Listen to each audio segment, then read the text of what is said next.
Let us pray in the name of the Father, and of the Son, and of the Holy Spirit. Amen. O Jesus, through the Immaculate Heart of Mary, I offer you my prayers, works, joys, and sufferings on this day for all the intentions of your Sacred Heart, in union with the holy sacrifice of the Mass throughout the world, in reparation for my sins, for the intentions of all my relatives and friends, and in particular for the intentions of the Holy Father. Amen. The intentions of the Holy Father for the month of June. For the abolition of torture. We pray that the international community may commit in a concrete way to ensuring the abolition of torture and guarantee support to victims and their families.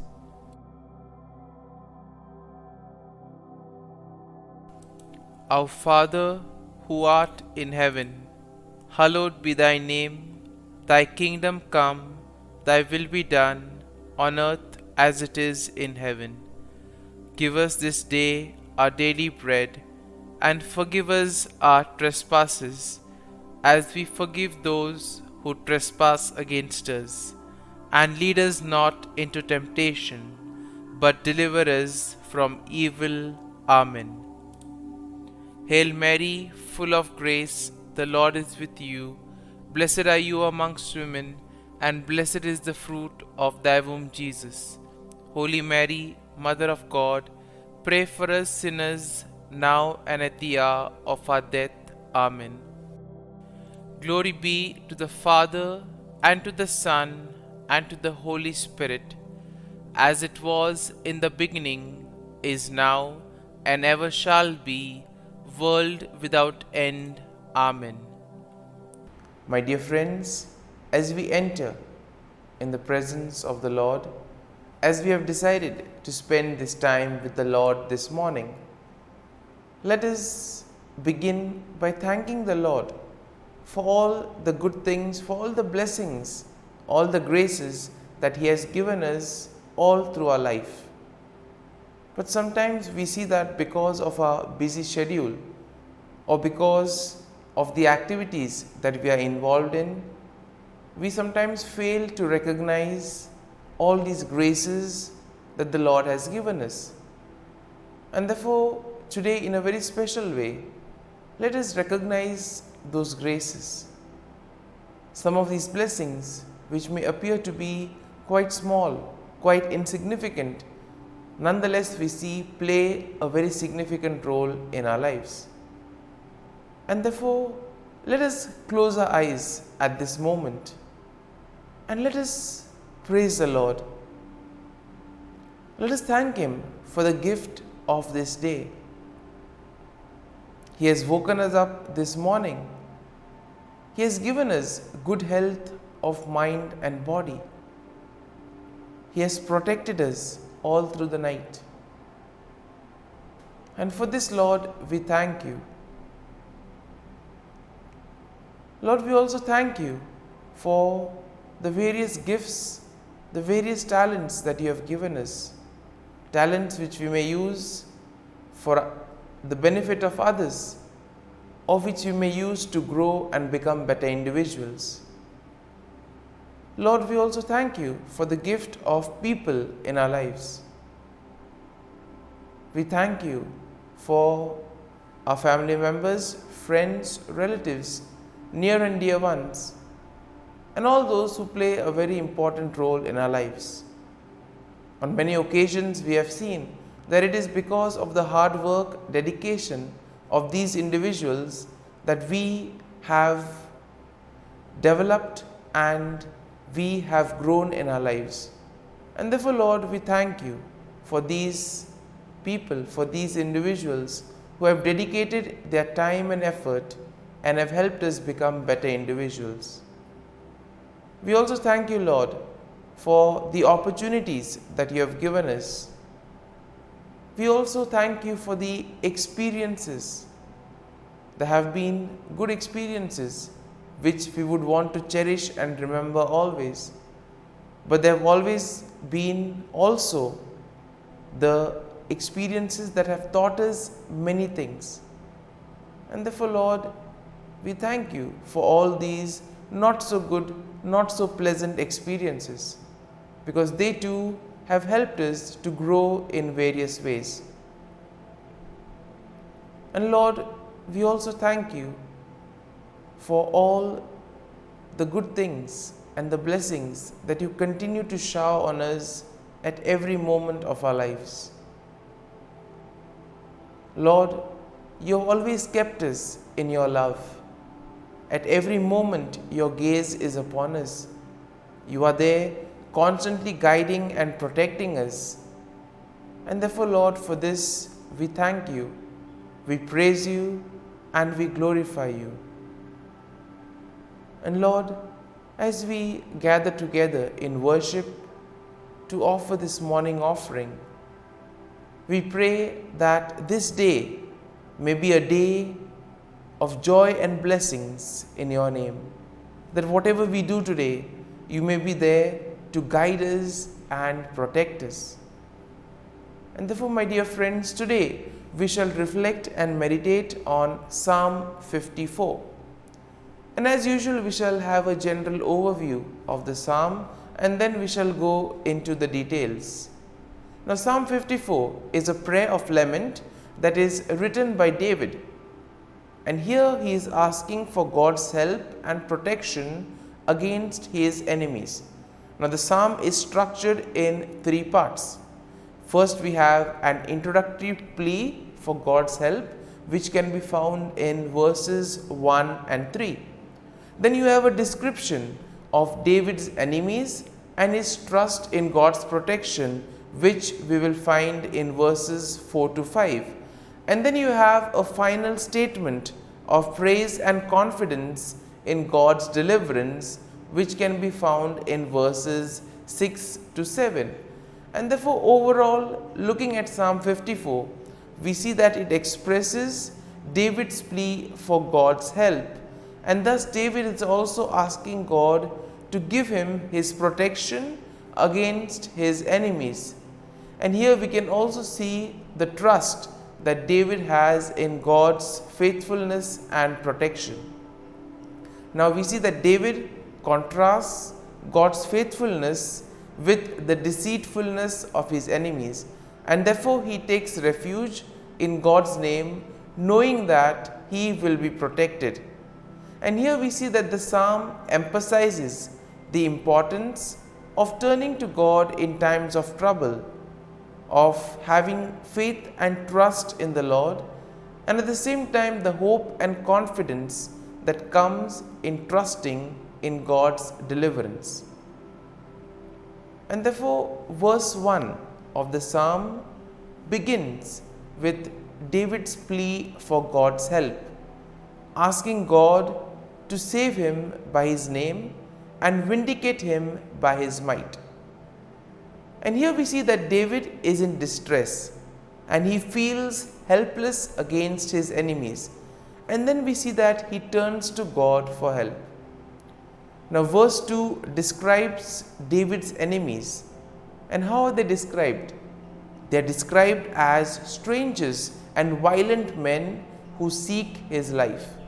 Now, these enemies of David are not named, but they are likely to be associated with the time when David was fleeing from King Saul. And therefore, David notes that these enemies do not set God before them, meaning that they do not fear God or acknowledge his sovereignty. And therefore, this is a good message for us also when we are faced with difficulties, when we have difficult moments in our lives. We can always turn to God, who is ever willing to protect us. Now, verse 3 continues with David's plea for God's help. And here we see that David is asking God to hear his prayer and give ear to his word. David trusts in God's faithfulness and in his ability to answer prayers. And here we also see that David asks for God's mercy and grace in time of need. Verse 4 will then begin the second part of the psalm, in which David describes his enemies and his trust in God's protection. David notes that God is his helper and that he has always been sustained by God's power.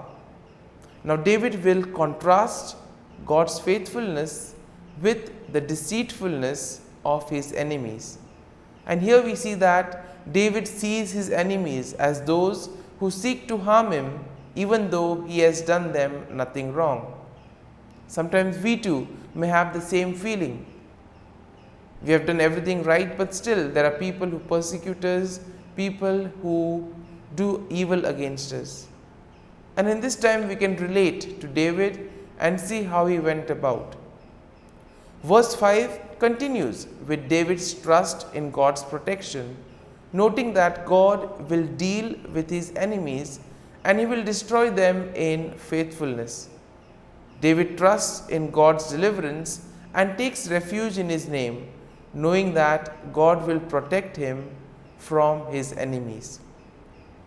And therefore verse 6 now will begin the final section of the psalm, in which David expresses his confidence in God's deliverance, and therefore he gives thanks to God for his help. David notes that God has delivered him from every trouble, and therefore he will look with satisfaction on his enemy's downfall. And verse 7 will conclude the psalm with a statement of praise and confidence in God's deliverance. David declares that he will freely offer sacrifices to God and he will give thanks to God for his name, knowing that God has delivered him from all his troubles. And therefore, my dear friends, as we reflect on Psalm 54, as we allow the psalm to sink in, to take root in us, let us now focus our attention on a particular thought or a particular verse that would have touched us.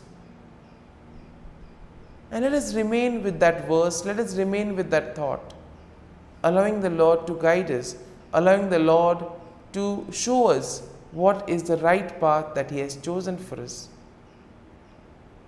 And therefore, my dear friends, as we continue to reflect on this psalm, let us ask the Lord to be with us, guide us, and show us the way. And we ask Him that throughout today's day, that He may be with us, helping us, guiding our steps, helping us to do His will, and thus help Him in building the kingdom of God. Amen. And now we shall spend a few moments in silence, reflecting on this, asking the Lord to guide us, to show us that He is there with us even in our moments of trials and difficulties.